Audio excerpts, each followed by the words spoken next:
प्रधानमंत्री नरेंद्र मोदी अपने फ्रांस और संयुक्त अरब अमीरात दौरे के तहत आज पहुंचे पेरिस। वे कल बेस्टिल डे परेड में मुख्य अतिथि के तौर पर करेंगे शिरकत।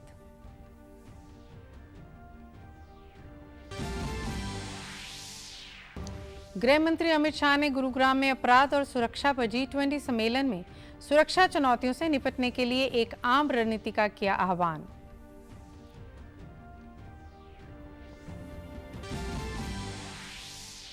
मुख्यमंत्री मनोहर लाल ने राज्य में हुई भारी बारिश से प्रभावित क्षेत्रों का लिया जायजा, बाढ़ राहत कार्यों की भी समीक्षा की।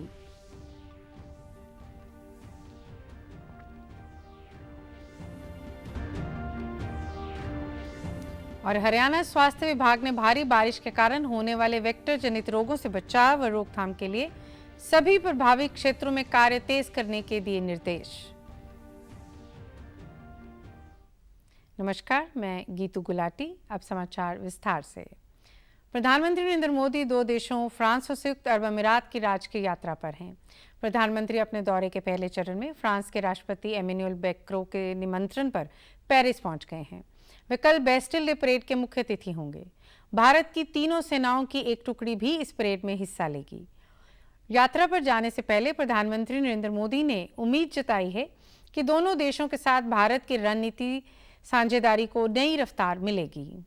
आइए देखते हैं कि उन्होंने अपने इस दौरे के बारे में क्या कहा।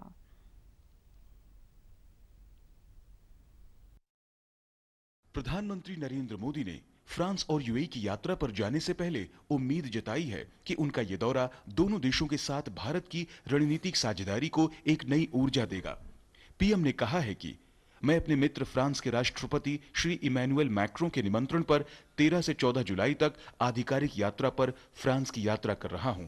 पीएम ने कहा है कि उनके लिए यह यात्रा विशेष है क्योंकि मैं फ्रांस के राष्ट्रीय दिवस या बेस्टिल दिवस समारोह में सम्मानित अतिथि के रूप में राष्ट्रपति मैक्रों के साथ शामिल होऊंगा। भारतीय त्रिसेवा दल बेस्टिल डे परेड का हिस्सा होगा, जबकि भारतीय वायुसेना के विमान इस अवसर पर फ्लाई पास्ट करेंगे। इस वर्ष भारत फ्रांस के बीच रणनीतिक साझेदारी की 25वीं वर्षगांठ है। गहरे विश्वास और प्रतिबद्धता में निहित हमारे दोनों देश रक्षा, अंतरिक्ष, सिविल न्यूक्लियर, ब्लू इकोनॉमी, व्यापार, निवेश, शिक्षा, संस्कृति और लोगों से लोगों के बीच बातचीत सहित विभिन्न क्षेत्रों में आपस में सहयोग करते हैं। पेरिस से मैं 15 जुलाई को आधिकारिक यात्रा के लिए अबू धाबी, संयुक्त अरब अमीरात की यात्रा करूंगा। मैं अपने मित्र संयुक्त अरब अमीरात के राष्ट्रपति और अबू धाबी के शासक शेख मोहम्मद बिन जायद अल नाहयान से मिलने के लिए उत्सुक हूं। भारत और यूएई व्यापार, निवेश, ऊर्जा, खाद्य सुरक्षा, विज्ञान और प्रौद्योगिकी, शिक्षा, फिनटेक, रक्षा, सुरक्षा और लोगों के बीच मजबूत संबंधों जैसे व्यापक क्षेत्रों में जुड़े हुए हैं। पिछले साल दोनों देश साझेदारी के भविष्य पर एक रोडमैप पर सहमत हुए थे और मैं उनके साथ इस बात पर चर्चा करने के लिए उत्सुक हूं कि हमारे संबंधों को और गहरा कैसे किया जाए।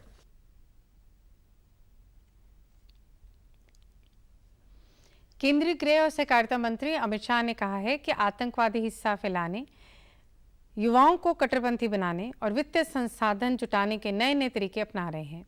अमित शाह ने आज हरियाणा के गुरुग्राम में आर्टिफिशियल इंटेलिजेंस, मेटावर्स और NFT के युग में अपराध तथा साइबर सुरक्षा पर G20 सम्मेलन के उद्घाटन सत्र को संबोधित करते हुए कहा कि आतंकवादियों द्वारा वित्तीय लेन देन के लिए नए तरीके तथा नई तकनीकों का इस्तेमाल किया जा रहा है, जिससे सुरक्षा तंत्र तथा डिजिटल ढांचे के लिए खतरा पैदा हो गया है।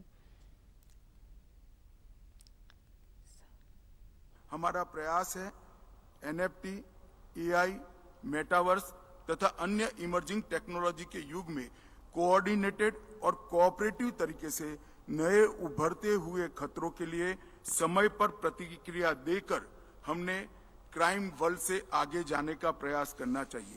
सम्मेलन का उद्देश्य डिजिटल पब्लिक गुड्स और डिजिटल पब्लिक इंफ्रास्ट्रक्चर को सशक्त और सुरक्षित बनाने और टेक्नोलॉजी की शक्ति का बेहतर उपयोग करने के लिए एक सुरक्षित और सक्षम अंतर्राष्ट्रीय ढांचे को बढ़ावा देना है। टेररिस्ट हिंसा को अंजाम देने के लिए, युवाओं को रेडिकलाइज करने के लिए तथा वित्त संसाधन जुटाने के लिए नए तरीके खोज रहे हैं। वर्चुअल एसेट्स के रूप में नई तरीकों का उपयोग आतंकवादियों द्वारा फाइनेंशियल ट्रांजैक्शन के लिए भी किया जा रहा है। टेररिस्ट अपनी पहचान छिपाने के लिए और रेडिकल मटेरियल को फैलाने के लिए डार्क नेट का भी उपयोग कर रहे हैं। पिछले 9 वर्षों के दौरान डिजिटल क्षेत्र में सरकार की उपलब्धियों का उल्लेख करते हुए उन्होंने कहा कि भारत डिजिटल लेन देन में दुनिया में अग्रणी देशों में है और 2022 में देश में 9 करोड़ लेन देन डिजिटल माध्यम से हुए। उन्होंने कहा कि डिजिटल लेन देन के भारतीय मॉडल दुनिया में उदाहरण के रूप में सामने आए हैं। केंद्रीय मंत्री ने कहा कि G20 समूह में साइबर सुरक्षा पर यह पहला सम्मेलन है। अब तक G20 में डिजिटल बदलाव तथा आर्थिक दृष्टिकोण से डाटा के प्रवाह पर जोर रहता था, लेकिन अब अपराध तथा सुरक्षा का पहलू और इसका समाधान निकालना भी जरूरी है। प्रदेश के मुख्यमंत्री मनोहर लाल ने जिला प्रशासन के अधिकारियों को निर्देश दिए हैं कि सबसे पहले जल भराव वाले इलाकों से पानी की निकासी के साथ साथ लोगों के लिए खाने पीने की व्यवस्था सुनिश्चित करें। इसके अलावा खेतों से भी पानी की निकासी की जाए, क्योंकि ये बुआई का मौसम है, इसलिए किसानों को किसी प्रकार की कोई समस्या नहीं आनी चाहिए। उन्होंने मृतकों के लिए 4 लाख रुपए के मुआवजे की भी घोषणा की। मुख्यमंत्री मनोहर लाल ने राज्य में हुई भारी बारिश से प्रभावित क्षेत्रों का जायजा लेने के लिए लगभग 4-5 जिलों का हवाई सर्वेक्षण किया। इसके बाद उन्होंने अंबाला में जिला प्रशासन के अधिकारियों के साथ बैठक की और जिले में बाढ़ राहत कार्यों की समीक्षा की। उन्होंने कहा कि नाव के साथ साथ आज से एयरफोर्स के हेलीकॉप्टर के जरिए भी गांव-गांव तक भोजन पहुंचाया जाएगा। उन्होंने कहा कि अब पानी धीरे धीरे आगे बढ़ रहा है, इसलिए जींद, फतेहाबाद, फरीदाबाद, पलवल, सिरसा जिलों को अलर्ट मोड पर रखा है। मुख्यमंत्री ने कहा कि सभी जिला उपायुक्तों को निर्देश दिए गए हैं कि वे अपने अपने जिलों में माली नुकसान का आकलन करें। जिन गरीब परिवारों के घरों का नुकसान हुआ है, उन्हें तुरंत सरकार की ओर से मदद पहुंचाई जाएगी। इसके अलावा आपदा प्रबंधन फंड से भी सहायता दी जाएगी। मुख्यमंत्री ने जन स्वास्थ्य अभियांत्रिकी विभाग के अधिकारियों को निर्देश दिए कि सभी इलाकों में पेयजल व्यवस्था सुनिश्चित करें। जहां पाइपलाइन से जलापूर्ति अभी संभव नहीं है, उन इलाकों में पानी के टैंकरों की सप्लाई सुनिश्चित करें। उन्होंने कहा कि सरकार ने पशुओं के चारे की व्यवस्था को दुरुस्त करने के निर्देश दिए हैं। मुख्यमंत्री ने कहा कि अभी तक बारिश से 240 गाँव के प्रभावित होने की सूचना है। बारिश से 7 जिले अंबाला, पंचकुला, कुरुक्षेत्र, करनाल, यमुनानगर, पानीपत और कैथल अधिक प्रभावित हुए हैं। प्रदेश में पिछले दिनों हुई लगातार भारी बारिश के कारण होने वाले वेक्टर जनित रोगों से बचाव व रोकथाम के लिए हरियाणा स्वास्थ्य विभाग ने सभी प्रभावित क्षेत्रों में रोकथाम और नियंत्रण के लिए अपने प्रयास तेज करने के निर्देश जारी कर दिए हैं। लगातार बारिश ने संक्रामक बीमारियों के साथ मच्छरों से होने वाले रोगों का खतरा बढ़ा दिया है। इस बारे में हरियाणा स्वास्थ्य विभाग की महानिदेशक डॉक्टर उषा गुप्ता ने बताया कि वेक्टर जनित रोगों के कारण दस्त, डेंगू, मलेरिया, चिकनगुनिया, पीलिया, जापानी बुखार जैसी बीमारियों के फैलने की आशंका बढ़ जाती है। जहां जहां पानी एकत्रित होता है, वहां पर मच्छर अधिक फैलते हैं। महानिदेशक ने बताया कि हरियाणा स्वास्थ्य विभाग की ओर से सभी सिविल सर्जनों को प्रत्येक जिले में अपना 24 घंटे चलने वाला कंट्रोल रूम चलाने और जिला स्तर पर लोगों के इमरजेंसी नंबर के बारे में जागरूक करने के लिए हिदायतें जारी कर दी गई हैं। इमरजेंसी वार्ड बनाए जाने के निर्देश दिए गए हैं। उन्होंने कहा कि इमरजेंसी चुस्त व दुरुस्त हो, इसके लिए रैपिड एक्शन फोर्स को तुरंत सक्रिय करें, इत्यादि जानकारियां भी साझी की। सभी सिविल सर्जन्स को हिदायतें जा चुकी है और सिविल सर्जन्स को बताया गया है कि वो अपना कंट्रोल रूम सेटअप करें, 24/7 वहाँ की एक ड्यूटी लगे और लोगों को उसमें कंट्रोल रूम के नंबर के बारे में अवेयर करवाएं। हर पॉसिबल कोशिश करें कि लोगों तक ये कंट्रोल रूम का नंबर पहुँचे। इसके साथ ही ये हिदायत दी गई है कि स्टॉक, चाहे वो दवाइयाँ हैं या कोई और आइटम है, उसको दुरुस्त करके रखें। स्टॉक अगर किसी वजह से कोई दवाई नहीं है तो उसको इमीडिएटली प्रिक्योर करें। इमरजेंसी चुस्त और दुरुस्त हो, इसके साथ ही एक इमरजेंसी वार्ड का सेटअप करें और इसके साथ ही ये सब चीज़ों के साथ ही ये भी हिदायत दी गई है कि जो सिविल सर्जन है, जो हमारी रैपिड एक्शन फोर्स होती है, उसको तुरंत एक्टिवेट करें। RRT जिसको कहते हैं, रैपिड रेस्पॉन्स टीम, उसको एक्टिवेट करें कि कहीं भी कभी इस तरह की सिचुएशन आए तो वो टीम इमीडिएटली अपना काम शुरू कर दे। महानिदेशक डॉक्टर गुप्ता ने बताया कि पिछले वर्ष डेंगू के मामले अधिक आए थे, जिसे लेकर स्वास्थ्य मंत्री अनिल विज ने सभी सिविल सर्जन को रक्त की कमी ना हो, इसके लिए रक्तदाताओं की सूची तैयार करने तथा रक्तदान शिविरों को लगाने के भी निर्देश दिए हैं। अटेंडेंट को डोनर लाने के लिए बाधित ना करें व मरीजों को किसी हाल में दिक्कत नहीं आनी चाहिए। पिछले दिनों हुई चंडीगढ़ और पंचकुला में भारी बारिश के कारण सड़कों व पुलों के टूटने के बाद पंचकुला से चंडीगढ़ व जीरकपुर जाने वाले रास्तों पर ट्रैफिक जाम काफी बढ़ गया है। ट्रैफिक पुलिस पंचकुला ने ट्रैफिक संबंधी समस्या से बचने के लिए पंचकुला से चंडीगढ़ जाने वाले यात्रियों को वैकल्पिक रास्तों को अपनाने को कहा है। पंचकुला के एसपी ट्रैफिक सुरेंद्र सिंह ने बताया कि पंचकुला से चंडीगढ़ जाने के लिए जीरकपुर व मध्य मार्ग का रास्ता ही उपलब्ध है, इसलिए जब जरूरत हो तभी वाहन लेकर निकलें और ज्यादा से ज्यादा सार्वजनिक परिवहन का प्रयोग करें। उन्होंने कहा कि हिमाचल से आने वाले यात्री भी ध्यान रखें कि अमरावती के पास सड़क बंद होने के कारण वन वे ट्रैफिक चलाई जा रही है। उन्होंने कहा कि ट्विटर हैंडल पर पुलिस द्वारा दी जा रही जानकारी को अवश्य देखें। तो पंचकुला से जितने भी यात्री या व्हीकल जो चंडीगढ़ में जा रहे हैं उनको लेने हम रूट डाइवर्ट कर रहे हैं कि कम से कम पहुँचे जहाँ उन्होंने पहुँचना है। आपने पीछे देखा होगा कि हिमशिखा ये हमारे अमरावती के पास भी सड़क डैमेज होगी, वहाँ भी हमें सिंगल रोड करना पड़ा है। जो भी हिमाचल से आ रहे हैं या पंचकुला नीचे से हिमाचल की तरफ जा रहे हैं उनसे भी निवेदन है कि कृपया इस बात को ध्यान रखें। बीच में कई जगह रूट डाइवर्ट किया हुआ है, जहाँ जहाँ पॉइंट लगे वहाँ पे हमने अपने ट्रैफिक मुलाजिम तैनात किए गए हैं। हमारे ट्रैफिक पुलिस की यही कार्य प्रणाली बनी रहे कि किसी भी यात्री को यात्रा के दौरान कोई अवरोध पैदा ना, उसके यात्रा को उनकी अच्छी ढंग से यात्रा पूरी हो। काफ़ी रोड खराब होने की वजह से कुछ मेन रोड है जहाँ पे ट्रैफिक आया हुआ है, तो वो भी लोगों से ये अपील कर रहे हैं कि कम से कम यात्रा करें। अगर करें तो पब्लिक ट्रांसपोर्ट को देखें या पब्लिक द्वारा सुझाए या ट्रैफिक पुलिस द्वारा सुझाए गए डाइवर्शन जो किए गए हैं या जो रास्ते बदल के उनको बताए गए उनका पालना करें ताकि ट्रैफिक में कहीं किसी तरह का अवरोध पैदा ना पाए। केंद्रीय सहकारिता मंत्री अमित शाह ने कहा है कि राष्ट्रीय कृषि एवं ग्रामीण विकास बैंक नाबार्ड ग्रामीण बैंकिंग को सुलभ बनाकर ग्रामीण क्षेत्रों में विकास और समृद्धि सुनिश्चित कर रहा है। अमित शाह ने नई दिल्ली में नाबार्ड के 42वें स्थापना दिवस पर आयोजित कार्यक्रम को संबोधित करते हुए कहा कि जिस देश की 65% से अधिक आबादी ग्रामीण क्षेत्रों में रहती है, उसकी कल्पना नाबार्ड जैसी संस्था के बिना नहीं की जा सकती। सहकारिता मंत्री ने कहा कि पिछले 4 दशकों से नाबार्ड इस देश की ग्रामीण अर्थव्यवस्था, बुनियादी ढांचे, कृषि और सहकारी संस्थानों की रीढ़ साबित हुआ है। उन्होंने कहा कि गांव आत्मनिर्भर हो रहे हैं और ग्रामीण अर्थव्यवस्था की आत्मा कृषि की पूरी दुनिया में पहचान बन रही है। 65% ग्रामीण जनसंख्या जिस देश में हो, उस देश की कल्पना नाबार्ड के बगैर की ही नहीं जा सकती। तो 4 दशक में और विशेषकर 3 दशक में नाबार्ड ने इस देश की ग्रामीण अर्थव्यवस्था, ग्रामीण इंफ्रास्ट्रक्चर, खेती, एग्रीकल्चर, इस देश की कोऑपरेटिव संस्थाएं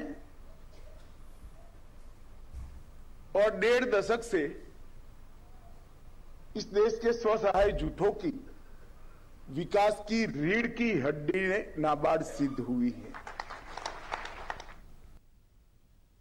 केंद्रीय मंत्री ने कहा कि प्रधानमंत्री नरेंद्र मोदी के नेतृत्व में 2014 से 2023 तक 9 साल की अवधि में विशेषकर गरीबी उन्मूलन और कृषि के विकास जैसे कई क्षेत्रों में ऐतिहासिक पहल की गई है।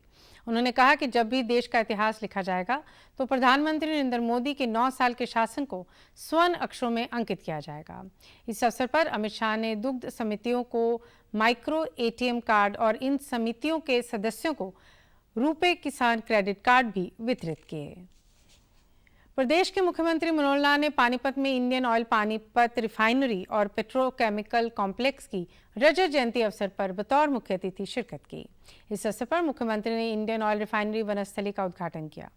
रिफाइनरी द्वारा पानीपत की भूमि को हरा भरा बनाने की दिशा में 12 एकड़ भूमि पर 40,000 से ज्यादा पेड़ लगाए जाएंगे। इस पर लगभग 441 लाख रुपए की अनुमानित लागत आएगी। इसके अलावा मुख्यमंत्री ने पेयजल और स्वच्छता मंत्रालय द्वारा देश भर में आध्यात्मिक और सांस्कृतिक महत्व के 100 विरासत पर्यटन स्थलों पर शुरू की गई स्वस्थ आइकॉनिक स्थल पहल के अंतर्गत इंडियन ऑयल द्वारा ब्रह्म सरोवर में SIP 3 कार्यकलाप का भी उद्घाटन किया।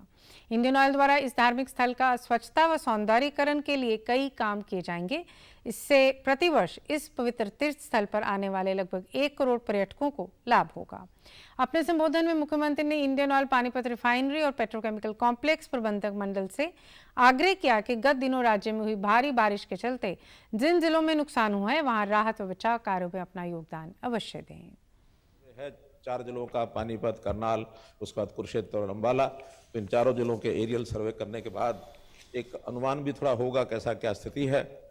मैं ये अपील करूंगा कि इस समय राहत के कामों की जैसे अब तेजी लाई जाएगी, आज से काम शुरू होंगे, तो इंडियन ऑयल निश्चित रूप से उसमें अपने CSR में से चाहे कैश अथवा इन काइंड सहयोग करे, ऐसी मैं अपील भी आपसे करता हूं। इंडियन ऑयल ने जो ब्रह्म सरोवर का ये जो क्षेत्र चुना है, जिसमें स्वच्छता अभियान के नाते से एक पवित्र तीर्थ स्थल है, लगभग वर्ष में 1 करोड़ पर्यटक वहां आते हैं।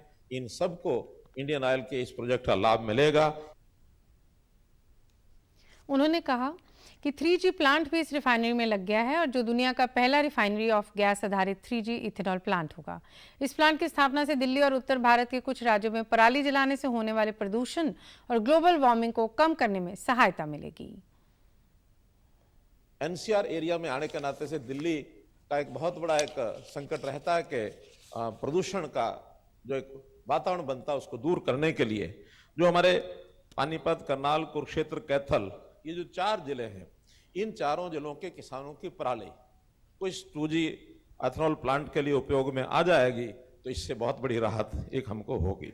2G के बाद 3G प्लांट भी रिफाइनरी में लग गई है, जो दुनिया का पहला रिफाइनरी ऑफ गैस आधारित 3G एथेनॉल प्लांट होगा, शायद दुनिया में और कहीं नहीं है। इसके लिए भी आपको बधाई। प्रदेश के मुख्य सचिव संजीव कौशल ने चंडीगढ़ में वीडियो कॉन्फ्रेंसिंग के माध्यम से जिला उपायुक्तों व पुलिस अधीक्षकों के साथ एनकोड की 5वीं राज्य स्तरीय बैठक की अध्यक्षता की। उन्होंने पुलिस अधीक्षकों को निर्देश दिए कि ड्रग तस्करी में शामिल आरोपियों की संपत्ति को अटैच करने की विस्तृत रिपोर्ट मुख्यालय को अवश्य भेजें। उन्होंने स्वास्थ्य विभाग के अधिकारियों को ड्रग ओवरडोज से होने वाली मृत्यु के पोस्टमार्टम से संबंधित विशेष मानक संचालन प्रक्रिया जल्द से जल्द तैयार करने के निर्देश दिए। उन्होंने कहा कि मुख्यमंत्री मनोहर लाल के मार्गदर्शन में जिलों में राहगिरी कार्यक्रम आयोजित किए जा रहे हैं।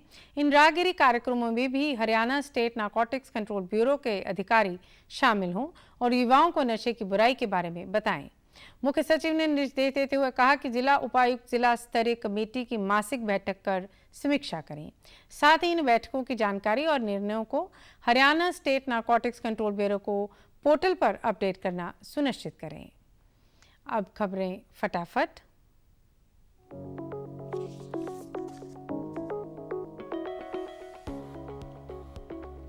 राज्यसभा के सभापति जगदीप धनखड़ ने संसद के मानसून सत्र से पहले 18 जुलाई को उच्च सदन के नेताओं की बुलाई बैठक। इसरो LVM-3 रॉकेट से कल दोपहर 2:35 पर श्रीहरिकोटा के सतीश धवन अंतरिक्ष केंद्र से चंद्रयान-3 का करेगा प्रक्षेपण।